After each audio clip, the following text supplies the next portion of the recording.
Samandakı evimizi satıb villa tikirik. Part 1.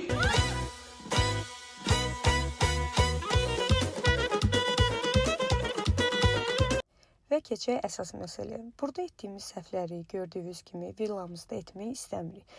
Nədən başlayım, hardan başlayım, yerin əyriliğindənmi, ya materialın keyfiyyətsizliyindənmi, hər nəysə. Evdən çıxmamış sizə evimizi göstərib, daha sonra keçid etmək istəyirəm torpağımıza.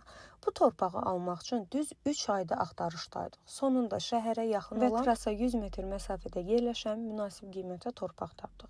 Torpağı aldıqdan sonra ilk işimiz redizayna getmək oldu. Günlərlə gedib gəldikdən sonra interyer dizaynı tamamladıq və sonra başladıq torpağı tikməyə. Ümumiyyətlə mən düşünürdüm ki, torpağı aldıqdan həmən sonra evi tikə bilərik. Heç demə bunun 1 aylıq, 2 aylıq periodu var imiş, icazəsi var imiş, icradan icazə, işıq, elektrik xəttinin tamamlanması falan. O qədər məni yordu ki, düşünürdüm ki, biz başlaya bilməyəcəyik. Amma çox şükür ki, başladıq və budur nəticə. Evin tikilişi düz 1 həftədir başlayıb ayın 21-dən və artıq bu mərhələyə gəlib çatmışıq.